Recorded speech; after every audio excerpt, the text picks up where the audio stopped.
This is Things Police See, First-Hand Accounts, with your host, Steve Gould. Welcome to the podcast that interviews active and retired police officers about their most intense, bizarre, and sometimes humorous moments on the job. I am Steve Gould. Thank you for being here. Thank you for finding the show. Thank you for coming back. If you're a repeat listener, I appreciate that. I appreciate, like I said on the previous episode, finally made it on Apple Podcasts to 1K, which was a big milestone for me in my mind. I super appreciate that. Thank you, everybody who did that for me. And, any platform you listen on, always appreciate the 5-star reviews. Spotify, Google Podcasts, iHeartRadio, all the places a podcast are on. I love it, and I truly am grateful for it.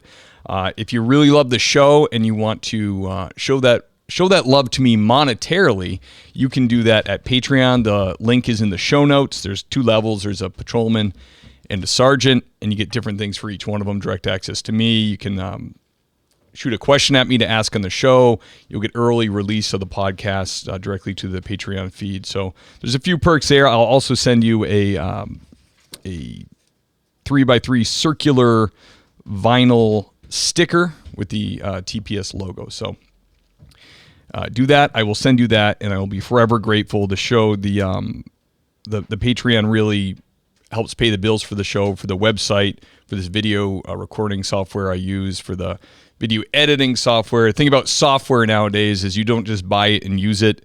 Everything is a subscription. You have to pay monthly, so that's kind of how they get you. So I have to pay for all those. So it comes right out of the show funds, and it's so cool to be able to do the show after about 4.5 years and not have to actually pay to do it. So if you want to show your love monetarily, do that at Patreon. Guys, today's guest I'm excited to bring to you. He's a son of Massachusetts. I originally first heard him on the Cop Doc podcast with Steve Morielli. I heard him speaking and interviewed, and he just kind of blew me away. He's a chief, or a retired chief, from Pittsfield, Massachusetts, which is one of the larger cities in Western Mass. 28 years in law enforcement. He was FTO. He was on the SRT team at one point. He was a firearms instructor, a DT instructor, really big contributor to the MPTC. He did patrol, sergeant, lieutenant, then chief. He was the governor chose him to appoint him to the post board. Without further ado, let me bring on the great Mike Wynn. Sir, welcome to the show. Good morning, Steve. Thanks for having me. Good morning. Thank you for coming on early on a Saturday morning. I appreciate that.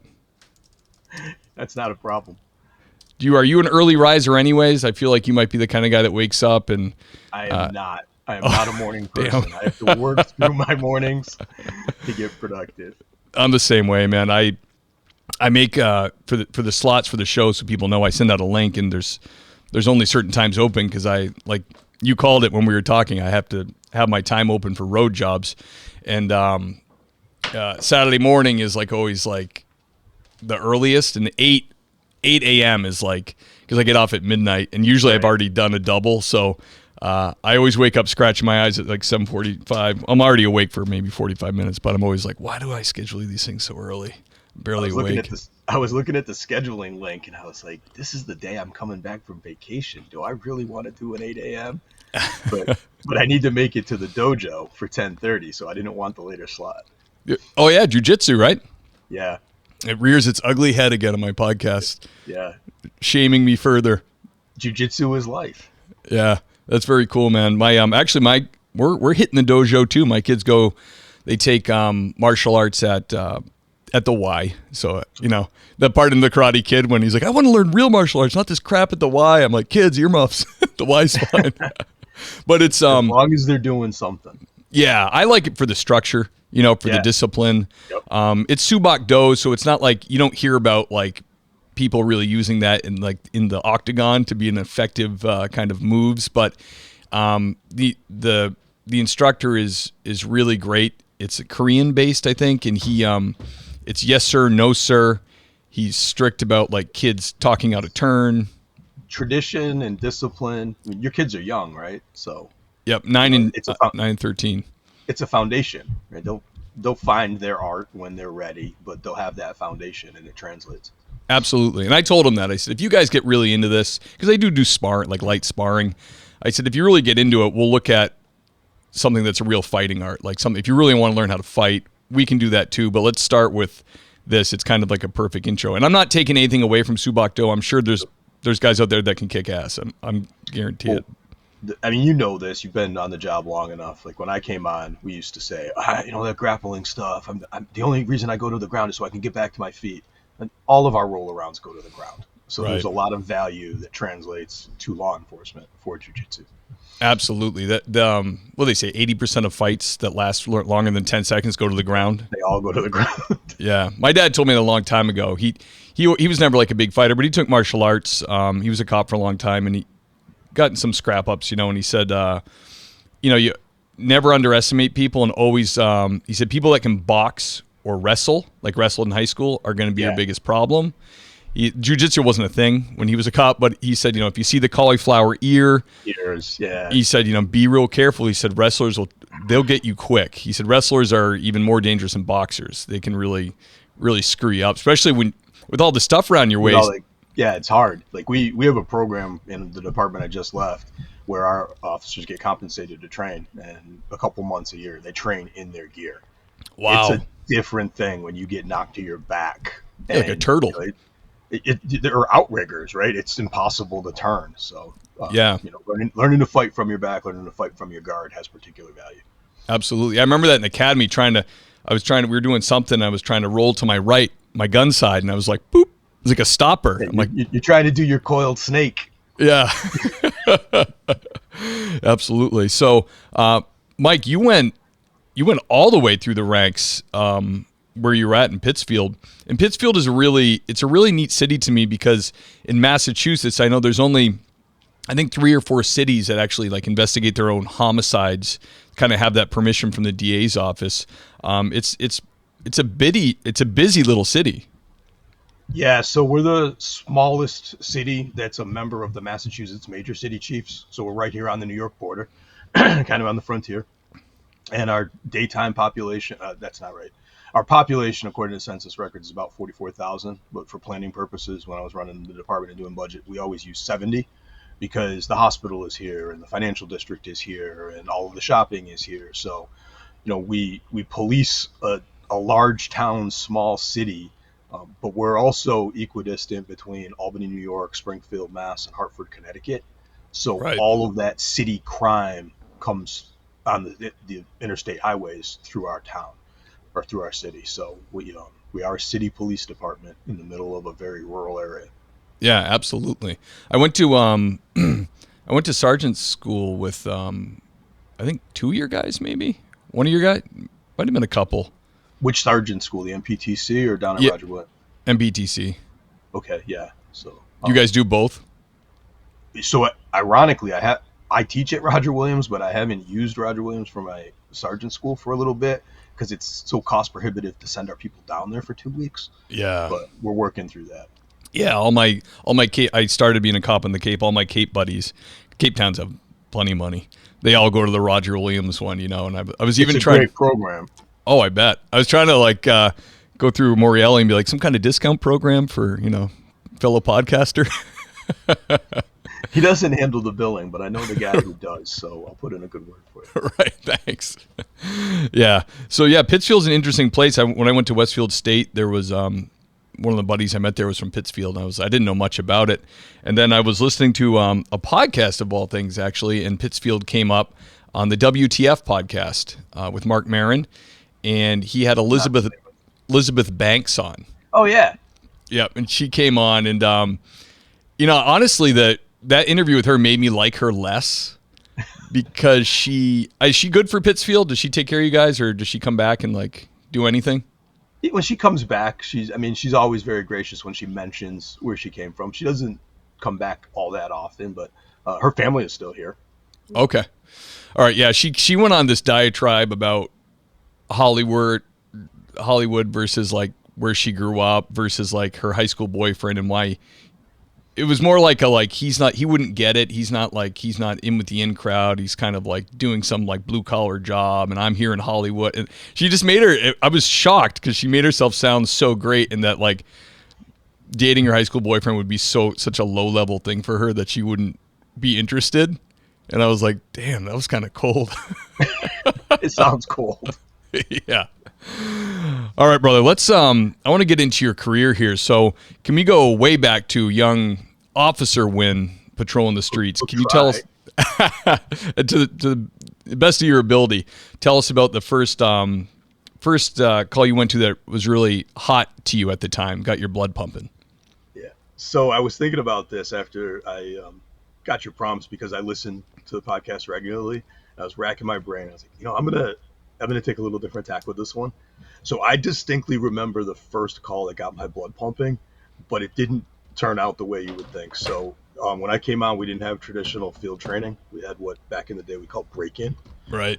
And so when I broke in, the plan was we were going to spend 1 month on each of the shifts, and then 2 weeks in traffic on either day shift or evening, and then 2 weeks with either the DB or the detective unit. And so by the time I got to midnight in my second month, I had already worked a couple different shifts and a couple special units. I had some calls, but nothing exciting.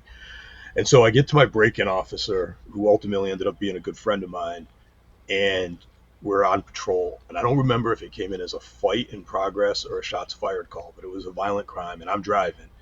And so I acknowledge on the radio, I reach down, I hit the lights and siren, step on the gas, and he reaches down and he turns off the siren, and he turns and looks at me and goes, "Stop the car." I'm like, "What?" He's like, "Stop the car." And so I stopped the car in the middle of the travel lane, and he looks at me and goes, "Get out." "What?" "Get out." So I get out of the car, he gets out, he comes around, he gets in the driver's seat, he's like, "Get in." So I get back in the car, he hits the siren, and we take off, and we roll it on this call. And I'm just sitting there going, what just happened to me? Yeah. And we cleared the call, and he looked, he's like, "Yeah, I'm assigned to you. I'm not trusting you yet. We're not there yet. You can chauffeur me, but I'll drive on the hot calls." So it was I remember it distinctly. You must have felt, I mean, at least he gave you some kind of explanation. It wasn't like you did something wrong in the moment. Yeah. But still, you must have went home that night and been like, because you feel like, every week you're new, you feel like, I'm almost there. And then they take you right down to, no, you're not. Well, you know how it happens that they tell you you're not going to be prepared for it. So you hype yourself up to be as prepared as you can. And in that particular case, I thought I was prepared for it, and then there was no resolution. Like, even after we cleared the call, I still couldn't get over the jitters. Yeah. Because, like, what just happened? It took me a little while to kind of work through it. But eventually you get to the point where you can operate the cruiser and keep your lunch balanced in your lap, read the MDT, transmit on the radio, not spill your soda. So right. You get there. Yeah. It's funny, isn't it, when you have, we kind of do stuff like that where I work now. It's more of a break-in. And it is weird to watch somebody who's newer or came from a different agency, or maybe was part-time somewhere else, and you put them they ride with you for a while, and you watch them manipulating the cruiser, the lights and they're like, you can tell it's too much going on for them, and to drive on country roads fast. Yeah. And they do things where they'll put the lights on, then go just the speed limit or even slower, because they're worried about everything that's going on. And in your mind, you've been doing it for so long, you're like, come on, what are you doing? You take it for granted. When I was a field training officer, I had to pull the MDT, the mobile data terminal, out of the cruiser for one of my probationers, because he could not multitask. He couldn't keep his eyes off of the screen while operating the car. And I was like, priorities, man. You gotta stay in your lane. I'll tell you what's happening on the screen. You get us where we need to go. Yeah, I imagine it's really changed how you break people in, because it's we have those too, and we're on a huge county board. Big, it's the county probably has at any time 18 to 25 officers on the board, and we're all sharing the same police frequency. So it's very encouraged to run silent. Like, so when you're training somebody, that's a huge thing to learn when they haven't absolutely used your system. We use IMC, and trying to stay true to officers' safety and keeping an eye on the car and the driver, and mixed in with, also you need to use this computer. That's not a bad idea, actually, to, like, the first week, maybe let dispatch know we're going to be going over the air with stops because, you know, they it's not prohibited, but they really, if they have a fire or something, they really don't want you to, you know? Yeah. But it's a huge distraction. It, you know, and it really depends where you're working, what your call volume is, right? So one of the things when I was a commander, senior officers would stop a car, right? It's the most frequent thing we do. And they would wave off their backup before they made their initial approach. And it would frustrate me because you don't know anything about who's in that car. So when I became the chief, I had to kind of put out a directive that you can wave off your backup, but not until you've come back to the car after the initial approach, right? Figure out who you're dealing with and then cancel your backup. Don't assume that just because the registration comes back to a 90-year-old woman, that's the 90-year-old woman operating that car, unless you saw them clearly before you stopped it, right? Right. It's you always want to have your backup coming. Yeah, absolutely. Yeah, that reminds me of everybody gets a lot of the 911 hangups. And I hear some communities will they'll be like, yeah, we got a call back, said it was the kid touched the phone, or they said they didn't know they called 911, and then some cops will just be like, yeah, close it out, it's good. And to me, it's like, I don't know, because even on this podcast, had a officer from Tennessee, and he really cemented it in my mind because I forget which episode number it was, but he went to a 911 hang up when he was new, and he said, I'm glad I was new at the time because I was like very diligent about checking all the boxes right off field training. He went, the guy came to the door and said, we're good, accidental, and as the door creaked open, he looked behind him, and a guy on all fours covered in blood crawled by the door and said, help me. Yeah. And this was a white supremacist hitman, biker, doing a hit because he didn't close out the 911 hang-up. He went to it. And I was like, that's it. I'm going to all of them. You got to go on all of them, right? Yeah. This is a humorous story, not a tragic story. But when I was a patrol officer, I was working evening shift, and I got sent on a multiple 911 hang-up call. And so I get there, and I know who my backup is, and I know they're not going to make it there in any reasonable time. It's in a safe neighborhood, so I park a house away, and I make my approach, and I knock on the door, and this young woman comes to the door, an attractive young lady, and I introduce myself, and she looks and she's like, yeah, I know what I did, but I don't know how I did it. And I'm like, well, you dialed 911. And she had, so Pittsfield, as you know, was a big General Electric town. And so we rotate a lot of young engineers through the plant, and she had moved into this house, and she had just been issued a new laptop. And so she was trying to set up the dial-up modem, because this was 20 some odd years ago. Right. And because it was set up for the internal network at GE, it was dialing 9 and then the international code 1 1. And she, every time it did that, she knew it was dialing 911, so she would just start again. So she wasn't ever on the phone when dispatch called back because they're calling back to a modem. Right. And so she's like, I don't need any help, with the police, but can you help me with this computer? Like, I don't think so. But so the guy who was on dispatch that night was really good with computers. So I called in to him, and he's like, yeah, you go into the settings and just turn this off. It'll be fine. So we managed to resolve that call. That's great. And that's a good hit for the community policing box, Yeah. Absolutely. Mike, can I ask you, before we get to the next question, what was your favorite rank, do you think, coming up? No question, lieutenant. Lieutenant? Lieutenant as a shift commander. So in our department, lieutenants are shift commanders. And so you supervise 3, sometimes 4 sergeants and a crew of 14 to 18 officers, depending on the shift. But it's the last time that you get to spend real time in the field with your team. You get to go on any call you want to go on. If it's on the weekend and the commanders aren't working, you're absolutely in charge. You get to make big decisions, but you get to do real police work. After lieutenant, in our agency, it's administration and command. And that's important, but it's not what we signed up for. Yeah. I have some buddies that I came up with that are chiefs now of like smaller agency, 15, 20 man agencies, but they got it young.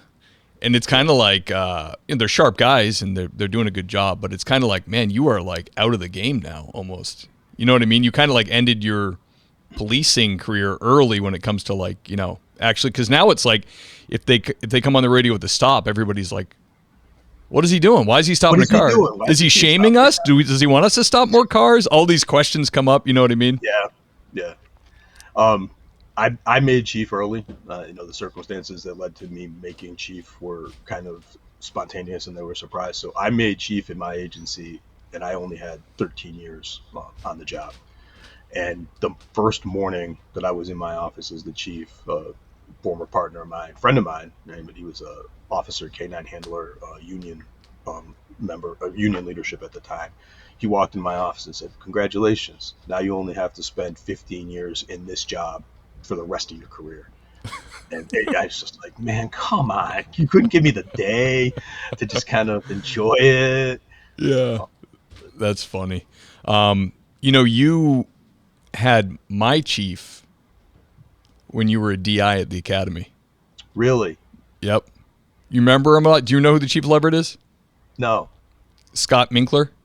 I remember Scott Minkler. I didn't know he was the chief at Leverett. Yep. Yeah.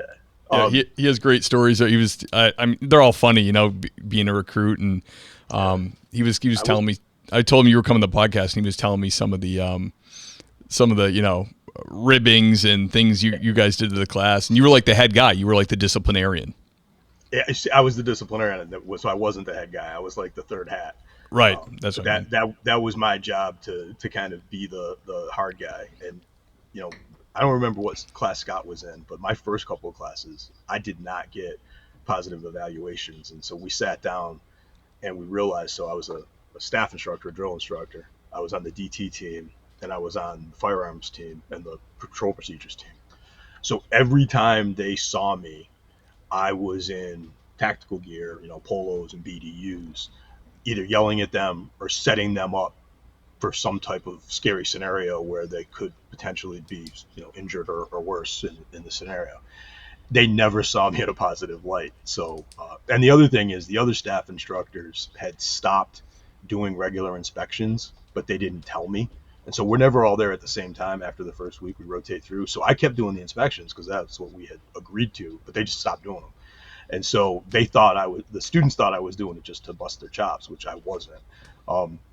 So that was when the academy director at the time decided I had to branch out from just the practical skills. And that's how I got assigned things like workplace discrimination and harassment and fair and impartial policing. And then I had, and I'm glad that I did that because it changed the trajectory of my career. But that's when I started spending time with the classes in court attire. And then I got better evals. Gotcha.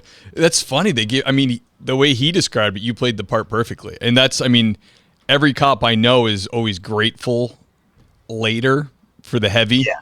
You know what I mean? Because now you've gone through something, somebody stressed you out, somebody busted your balls, put you in situations that were unfair.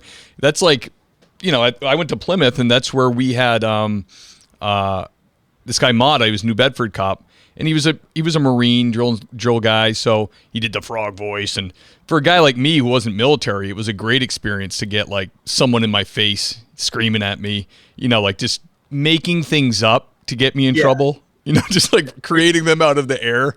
But you've been through it, so it's a game. And even the student officers who figure out it's a game, what most of them don't figure out is for the staff instructors, it's a role. Like we create a persona or a character to be in. And, we were talking before we came on air. I just retired after 28 years. I've got many members of my department who I had as student officers in the academy. And up until 2 weeks ago, if I walked into one of their workspaces and just went, "Stand by," they would have a physical reaction. I could take them right back to when they were in the academy. That's funny. Yeah, I still remember at our graduation party, I went into the bathroom, and the DI was in there, and he looked at me and he acted like a normal human. You know what I mean? He was like, "Gold, you son of a bitch," and then he's just jawing with me, and I'm like, I felt so honored that he'd even talk to me normally. Who is this person? Right? You have a real life. You act normal. Yeah, it's very cool to be part of something like that. I don't have I have buddies that do that stuff now at academies, but I don't think I have like first of all, I don't have like I don't have the personality for it to do it. Well, I appreciate it. I don't know if I could do it or not. I don't feel like I'm all that squared away myself. You know what I mean? Because then when you do it, your uniform's got to be perfect and all that. But so I used to commute to the academy. So we used the Western Mass Academy, which when I went through was in Agawam, and then when I was on the staff, we started in Agawam. We went over to Springfield Technical Community College. So it was about an hour drive for me to get to work if I was assigned to the academy. And it took me that hour to kind of get in role and get ready to perform the day. But what I didn't realize, my ex-wife quickly pointed it out, was it took me much longer than an hour to come out of role. So after my second or third class, she just looked at me and she's like, you don't get to speak to us until you've been home for 2 hours and you come back to you. Yeah. You're like Val Kilmer playing the Doors. You know, he went too deep. You get too engrossed in it. Yeah, absolutely. Mike, can you describe to us a strange or bizarre thing you dealt with in your career? Yeah, I was trying to think of a good one for this, and I was just reading the paper this morning, and there was a story in there. I was like, yep, that's the one I'm going to go with. So again, small city in Western Mass, but we're the heart of the Berkshires, so kind of the cultural resort of America. You got all these great little Mount Greylock, baby. Mount Greylock, Tanglewood, Jacob's Pillow. People come from all over the place. Sure. But we have some right in the city of Pittsfield, and so one of the things that we're very proud of is the home of Herman Melville, where he wrote Moby Dick. Arrowhead is located here, and when I was patrol officer on midnights, that was my sector. And so one Sunday morning, we get an alarm, and I get sent out there, and same thing. I know my backup. I know he's not gonna make his way there at any time soon. It's sunrise on a Sunday morning. So I drive out there and I check the perimeter, and I find an open door. And so I make entry, and I'm a young, aggressive patrol officer, so it's an alarm call, and my backup's not there, so pistol's in my hand, and I'm slowly clearing this beautiful colonial era home, and nice little private tour. Yeah, and I get up on the second floor, and I pie a corner, and there's somebody standing there, and I'm coming up, and the slack's coming out of the trigger, and at the last moment, I realize it's a mannequin attired in Herman Melville's actual frock coat, and I'm within a fraction of a second of just putting a 40 through this historical artifact. And thank God I didn't. And I've never told this story publicly to this day, because that would have been the end of my career. Turn the corner into that room, pied the edge, somebody standing there, coming up, giving verbal commands. Oh my God, your heart must have been pounding. Yeah, I canceled my backup. Yeah. Imagine you poked a hole through all that the period garb. and so the key holder shows up, right? I'm holstered back up and everything. The key holder shows up. I'm sweating bullets, and she's thanking me profusely for clearing the building. And she asked me a couple questions, and I share with her that I was actually an English literature major in my undergrad. And she's like, well, we're not open yet, but you can hang out. And so I'm sitting in a chair looking out the window at Mount Greylock, just thanking God I didn't mess this up, watching the sun come up over Arrowhead. So that's cool. That's definitely bizarre. I know clearing houses too when you're alone can be your mind just goes places anyways when it's dark. And I used to do a thing where I would forget that the house had lights, and I'd be doing it with my flashlight, and then I'd be like, oh, just hit the light switch. I could turn the lights on. Yeah, I'm making it way more intense than I need to, going through the house. Work smarter, not harder, Steve. Right, exactly. Yeah, I actually used to work with a buddy who there was a hanging, and weird too, because I'd sectioned the guy the night before. I met him. He met me in his driveway, and was like, yeah, I've just been having these weird thoughts that I just don't feel good. I've never been like this in my life. House right on the water, on the Cape, and he ended up going, to the hospital, and the next day he hung himself, which to me was, I came to work and I was like, geez, that's really weird, because he wasn't that he wasn't like in a manic state. He was just kind of like, yeah, I just feel off. And anyways, when they went to clear the house, it was a like open door, and his friend hadn't heard from him type of thing, and they didn't know what was going on, so they cleared the house, and sure enough, in the basement, they came around the corner, clearing the place, and there he is hanging. But they almost shot him. And plus you're hit with that physical imagery of someone who the elongated and neck. that'll never leave them. Oh yeah, never. It's that's theirs forever. But yeah, that's a good one, man. Mike, can you tell us about the most intense or terrifying call you dealt with? Yeah, so it took me a little while to settle on this one because there've been a few. But when I was with the special response team, which is our version of SWAT, I worked my way up to the position of team executive officer. So that's kind of the position where you're responsible for training, but you're also responsible for planning. And so we took a call out for an armed barricaded subject one summer night. And it was strange because it was the second time we had dealt with this same individual as an armed barricaded subject. We had taken him into custody several years prior, revoked his LTC, seized all the guns, and then his wife had gone and gotten her license to carry and then demanded that we return the guns. And so this guy has a crisis. He gets into the gun safe. He's brandishing the guns. He threatens his wife. He threatens his teenage son. They flee the house. They call us, and so we get the call out. And so this is a pretty tightly congested residential neighborhood, and we're staged in a little industrial park that's, as the crow flies, a couple 100 yards away, but if we have to follow the driveways and the roads, maybe a quarter mile. And so we're in the staging area in the command post, and we're putting together this tactical plan, and I want to put eyes on the house. And so I send out a surveillance team, a scout sniper team, with instructions to kind of make their way. So there's already a sniper across the street. We've got them up in the attic of an adjoining house, and now this team is going to go put eyes on from the rear of the house. And so I give them the instructions where I want them to go.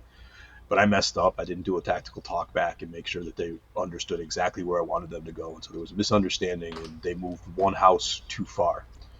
And so we're in the command post doing what we're doing, waiting for them to report in that they're in position. And all of a sudden over the air, I hear it was the clearest and most calm radio transmission I've ever received in a tactical situation.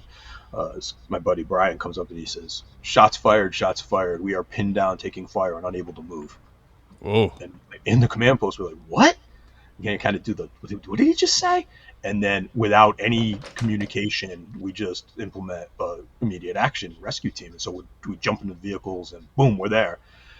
And so I'm, behind the tire of a car, gun up on this house, and we're, fanning out. And the SHIELD team's coming up to get our guys, and then negotiator comes up, we get them up there, and we resolve the thing. Guy comes out, surrenders peacefully.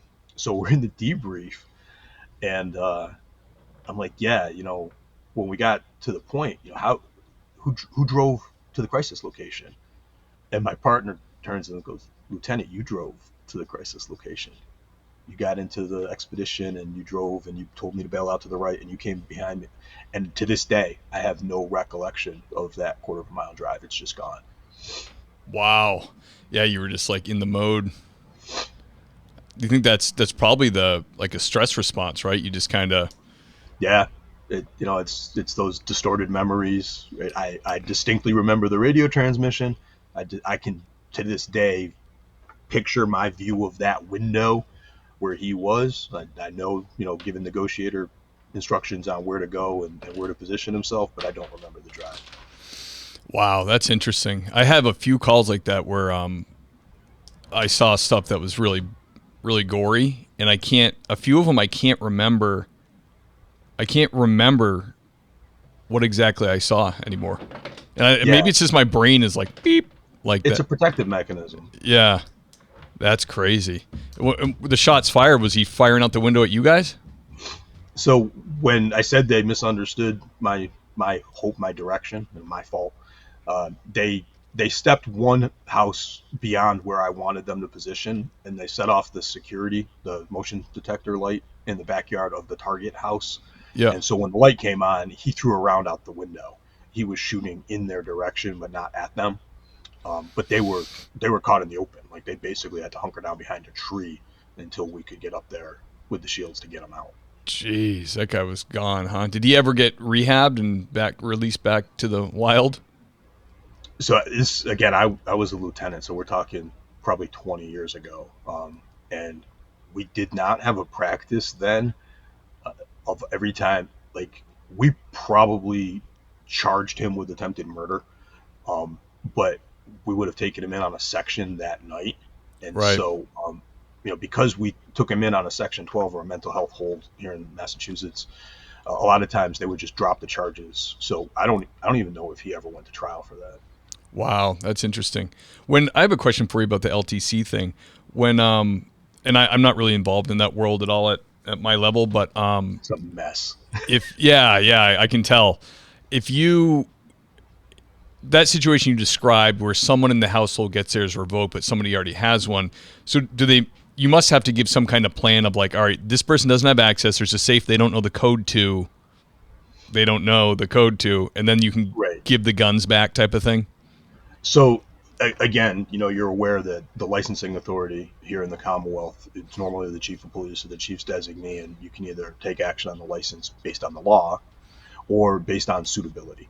And suitability is very, very, very subjective. It's just, the opinion of the licensing authority.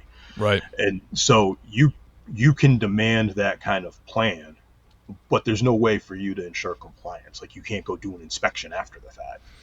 Right. Yeah. That's kind of like we've had the court call before and be like, yeah, the judge wants you to do a weapons sweep of this house. And we're like, well, what if they say no? On whose authority, Your Honor? Yeah. What if you go to the door and they go, no, you're not doing it? Then we have so we always just make them give us something in an order from the judge. Yeah. Sign a warrant, Your Honor. Right. Well, they'll actually call over and want us to do it like, just on their word. Yeah, it's like telephonically. I don't know. I'm not really comfortable with that. Because when that citizen sues, they're not going to sue the judge. Right. And I don't even, just on my own level, I don't want to look like an idiot when I go there and they go, you're not coming to my house. And I go, okay, thank you for, see you later. Yeah. Enjoy your day. Right. Exactly. How long were you on the SWAT team, Mike? All told about 15 years. Wow. That's I got on very early because I had a relationship with the team before I went to the academy. I was a high ropes instructor, rappelling and climbing instructor all through college. So I had worked with them when I was working with the department as a civilian. And so I got on the team with like 2 years on the road, and I stayed on the team. And actually I stayed on the team until shortly after I became the chief, until I was on a call out one day. And a friend of mine who's now one of the senior captains, he just looked at me and said, you didn't qualify with us this year. You can't operate. Here's a fire extinguisher. Yeah, you're probably a little too many irons in the fire when you're chief to be on the SWAT team. Absolutely. What is the physical requirement like yearly? Do you guys have like an obstacle course you have to do every year? Or is that just like an initial first time thing and then there's standards after that? So we're a part-time regional team, and we don't have like a dedicated training facility like you would think for some of the big law enforcement councils out east have. So it's we kind of have to piecemeal it together. So the team we try to do it every year, but depending on personnel and staffing and budget, we usually average about 18 months. So we run a 40-hour basic SWAT school in-house for all of our new candidates every year. And as part of that basic SWAT, the whole team, whether they've been on for 1 year or 10 years, they all attend that 40-hour school together. And so they all take their PT assessment during the 40-hour school and do their annual qualifications during the 40-hour school. But our team trains weekly. They have a dedicated training day every Wednesday, and they rotate between scenarios and building searches and defensive tactics and firearms. Not every member of the team has an instructor certification when they get on, but we encourage all of our operators to earn an instructor certification so they all support the team's mission, and most of their instructors are internal. Yeah, so you can kind of, because these are the dedicated members that would be able to keep it going. What is a physical thing? Do you wearing all your gear doing pull-ups or running a certain amount of time? I haven't done it in a while, so it's a timed run, and a basic obstacle course, fences, walls, crawls. They do a lot of like farmers carries for moving weight. Yeah. You wouldn't think about it. As a SWAT operator, one of your big responsibilities is moving a lot of heavy stuff quickly from the truck to wherever you need it to be. So they do a lot of weighted carries and sandbag carries, buddy carries, officer rescue stuff, drags, um, all for time. Okay. I actually just got an email from a guy who's a SWAT innovator. He's interested in coming on the show. I wish I could remember exactly, but he invented something some teams use called, his last name is Wall, so Wall's in it. The Wall something. I think it's like some kind of spring-loaded thing that can bang doors open. Sandy? Yeah. Yeah. Sandy he was with Safariland for a long time. Yeah, the wall banger. Wall banger. Yeah. I just like 2 days ago, I got an email from him, and I did a quick Google search, and I was like, wow, this guy's legit. He's got a cool device here. So that'll definitely be a fun one to have on. Can you tell us about a heartwarming encounter on the mean streets of Pittsfield? Yeah. Like many of your guests, like the terrifying ones, they come back vividly, but you have to kind of rack your brain to remember the heartwarming ones, even though there's more heartwarming ones. But I just had a memory pop up on my socials, and I looked at it, I was like, you know what? This is such an insignificant thing, but it warms my heart every time I see it. And so we have a annual event in town, the Gather-In, or the Black Heritage Festival. It's one of the longest lasting African American cultural festivals in the Commonwealth. It's in a park that was renamed several years ago for a committed African American minister from one of our black churches. And we're at the Gather-In every year, usually just as part of our community policing presence, but there's a security component and a parking component to it too. Sure. And so I was at the Gather-In maybe my second or third year as the chief. It's a beautiful summer day, and I'm walking across the park, and there's a young boy there, 7, 8, 9 years old maybe, and he's kneeling on the ground by his bicycle, and the chain popped off and it's jammed. And so I look over as I'm walking by, and one of my patrol officers is there, and she's trying to help him, and he's not having any luck. And so I walk over, and it's not that big a deal, but the chain is stuck, and it's not going to be easy. I just happen to have a Leatherman on my belt, so I kneel down and I'm working on this chain, and we get the chain back on, and the little boy is smiling and he can ride away. And I had no idea, but a community member, advocate who was like one of the organizers, she captured that in a cell phone image and put it up later in the day, and it just popped up. And I just looked at it. I was like, yeah, that's why I became a cop. Yeah, absolutely. Made that kid's day. Did it in uniform. That's great, man.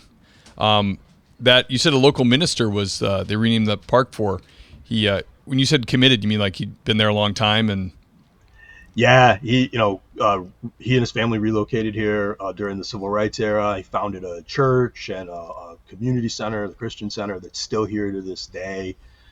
He was when I got hired out of college for community policing, he was actually on the selection panel that hired me. Just a larger than life public volunteer, but just a life of service. That's awesome. That's great. You guys have chaplains at Pittsfield? We do. That is one of the programs that I'm most proud of having re-implemented in the department under my command is our chaplaincy program.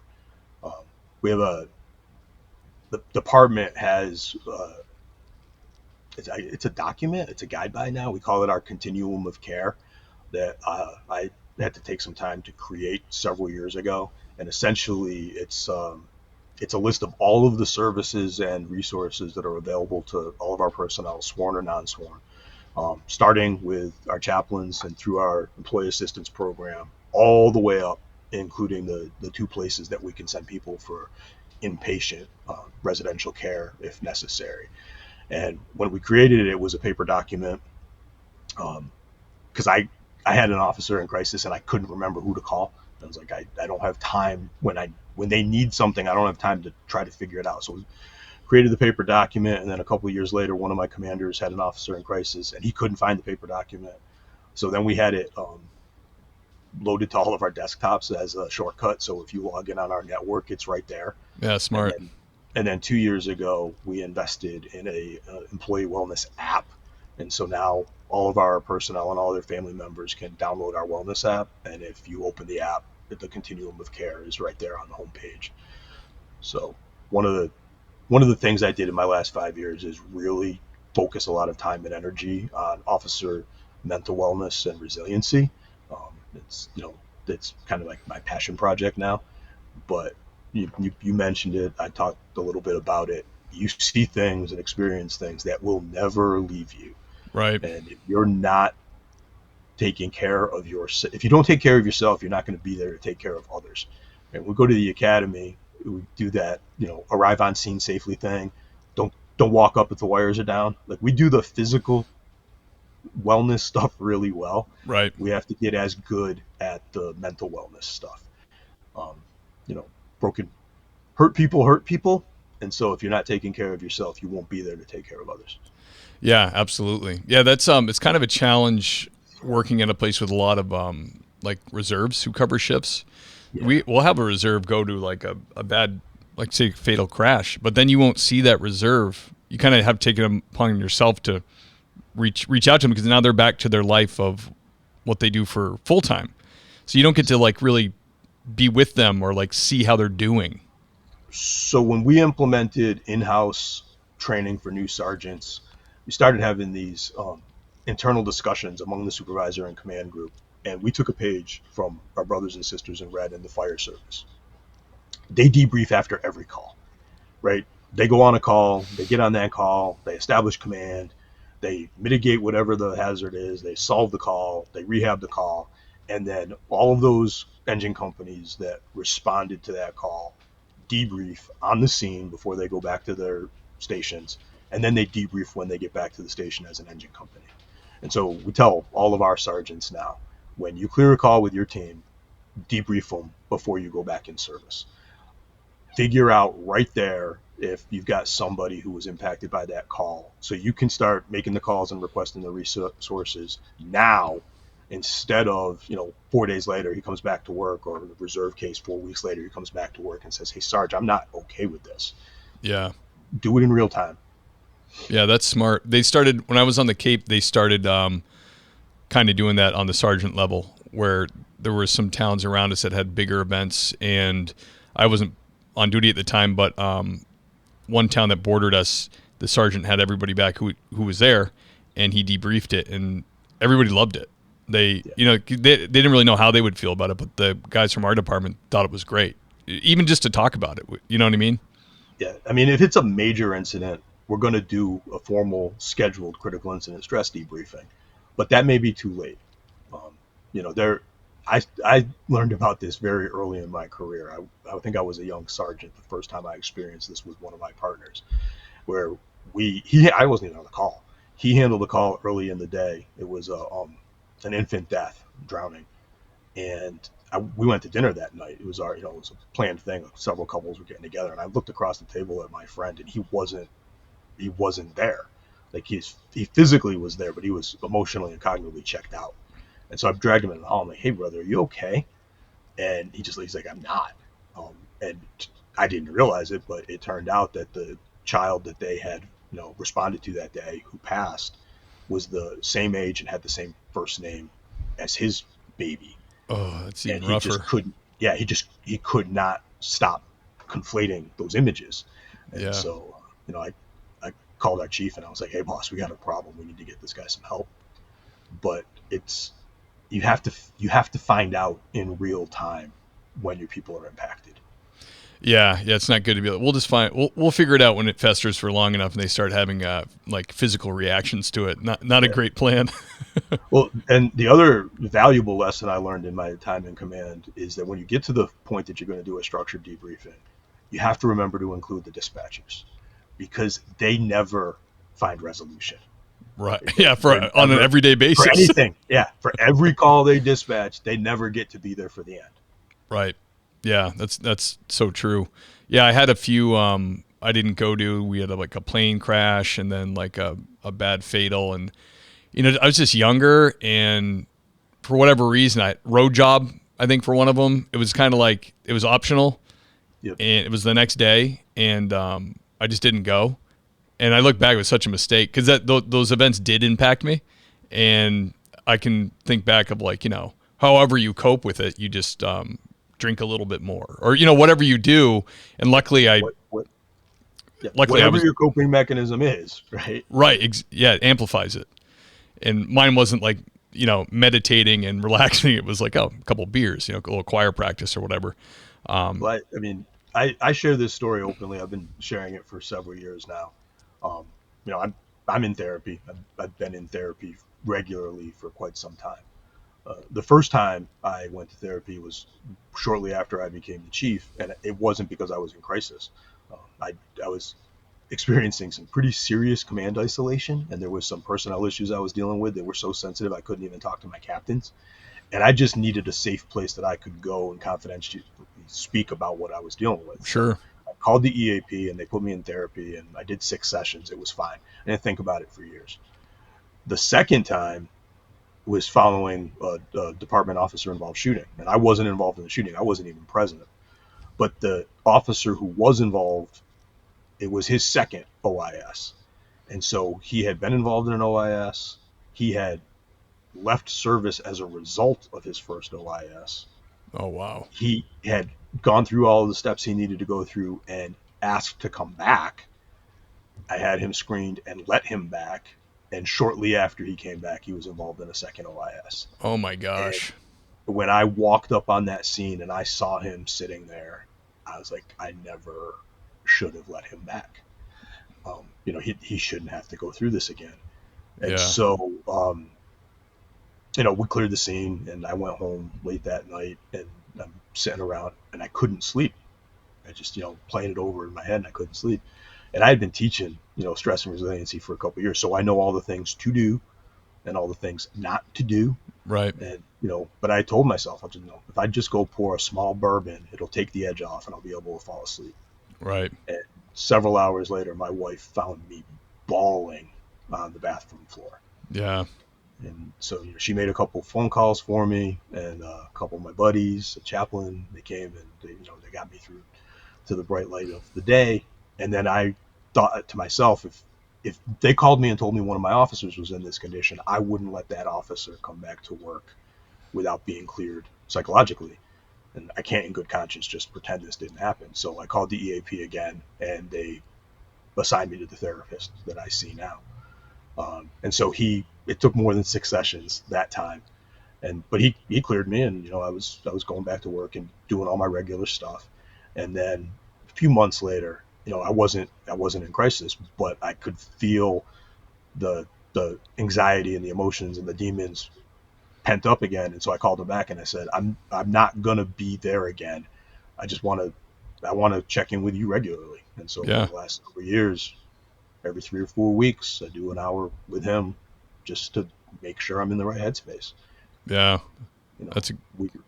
We do annual physicals and twice annual dental cleanings. We need to spend as much time and energy on our psychological and emotional well-being as we do on all that other stuff. Absolutely. Yeah, that's really smart that you're of the mind to do that and not be a stuffer. You know what I mean? Especially when you have a job like chief, when you're not just riding around your cruiser, with your office there, and that's your whole world. You're like, the decisions you're making are impacting lots of people's lives. And, that's not uncommon for, when I worked in LA alongside their officers, when I was a civilian background guy, some of them have been in 4 or 5 shootings. Yeah. So it's like, you don't want to. It's going to find a way out. Yeah. If they want to come back to work, it's like you're telling them they did something wrong. You got to let them back. If they clear all the tests, they're back. They did their duty, right? You right. got to figure out a way to not penalize them and punish them for that. Yeah. And the other part about being the chief, and I've shared this story with new chiefs. So, and this was fairly recently, within the last 2 years probably. When you're the chief and the buck stops with you, everybody wants their problem to be your problem. but they can't find the perspective or the space to realize that they're not the only one who's making their problem your problem. And I had a day in the office when, within a very short period of time, the fifth person came through my door trying to make their problem my problem.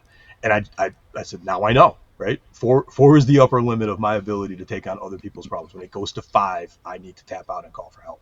Right. And, each one of those people, that problem they brought was the biggest problem in the world at that moment. But it was their only problem, right? And right. As the commander, as the chief or the senior commander and captain, you might be handling 3, 4, 5, 6 of other people's problems at any given time, and nobody stops to think that you also have your own problems. Yeah, it doesn't sound that great to me. Patrolling sounds pretty good. I'm very proud of the time that I spent as a chief and the work that I did as a chief, but it's a different job. Police chief is a distinctly different job than police officer. And I don't think I realized that when I agreed to do it. When I was transitioning my successor, I spent a lot of time making sure that he understood what he was taking on. Being a police commander is a huge job, but you're still a cop. Being a police chief is a different job. Yeah, I can see that totally. Mike, you said something that was interesting to me when you said that you had all the information, you knew that you were having a problem, but you tried it the way I mentioned before first. You had the whiskey or whatever. It just reminded me of I went to a call once where a kid's throat was closing, like a baby, and the mom was trying new foods. So she hit something, having a reaction, right? So we go to the call, and I'm with my partner, and my partner's female and a lot more older than me and a lot more obviously maternal than me. And the lady's holding the kid panicking. Turns out, and my partner says, do you have any Benadryl or anything? Like, she goes, oh my gosh, I have liquid Benadryl in the fridge. The lady's a nurse practitioner, right? All the medical knowledge in the world, but in her crisis, it's gone. Totally forgot she even had it. Give the kid the liquid Benadryl. The throat opens.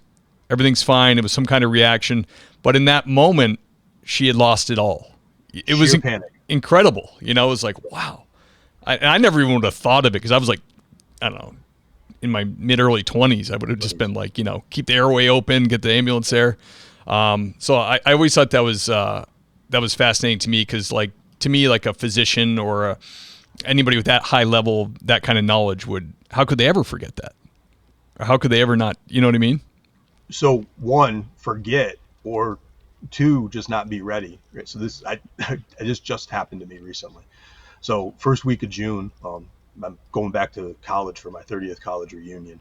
And I had just picked up my personal vehicle because I've driven a cruiser forever. And so I'm coming back on a Thursday night in my personal vehicle, and I literally just picked it up. So I hadn't transferred any gear from my cruiser to this personal vehicle. And as I'm turning into my neighborhood, I look over and I see a person in distress on the side of the road. Fox runs across the road. I track the fox, and there's this dude down on the ground on the side of the road. So I turn around, I stop. I don't have any gear. I don't have any blue lights. And I'm making my approach, and as I put my headlights on him, he regains consciousness. And so I'm getting out. I don't have a weapon on. I don't have any equipment.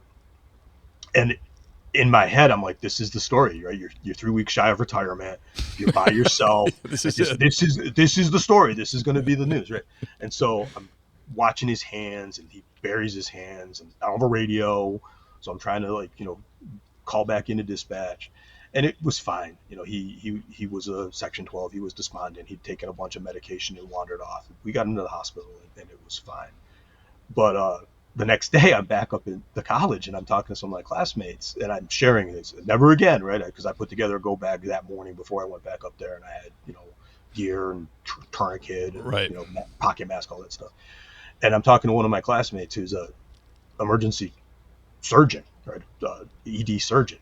And she's like, this happens all the time. I'm in the community. It's like, is there a doctor here? So I have all the knowledge, but I don't have any stuff. Right. Right. I know what to do. I just can't do it. Yeah. Yeah, geez, I never even thought about that, being a doctor out in the community. We have a doctor in my church, and anytime anything ever happens at the church, we're all like I get up because I'm a first responder. We've had people pass out. We've had people, Right. elderly people have medical issues. But I'm always relieved to have that next level of care right behind me. But I've seen it in her face before when we all look at her, and she's kind of like, Not again. yeah. I mean, you're in the industry, so like the big trend is stop the bleed, civilian stop the bleed training, right? And when I talk to the community groups, I say when I was a kid, it was CPR, and then it was CPR and choking, and then it was AEDs, and then it was Narcan, and now it's stop the bleed. Can we push this information and this equipment to the lowest possible level so the civilian responders are doing things before we, the first responders, get there? And one of the things I've been advocating with my people, like we carry tourniquets on duty all the time. Yeah. For several years now, I carry tourniquets off duty, right? If I'm out in the community and somebody experiences trauma, I don't want to have to improvise it. And so, if I'm carrying off duty, if I have my pistol off duty, I have a tourniquet off duty. Yeah. Yeah. Those tourniquets admittedly, when they started wanting us to carry them, I thought it was ridiculous. I was like, another thing I have to now carry. And in my mind, it was the tourniquet was for me. I'm like, right. What am I going to need this tourniquet for? Turns out it's not. It's for them. Most of the time we put them on other people. Right. We just had, last year we had the community next to mine, a garbage truck. Guy's walking along the garbage truck, not paying attention.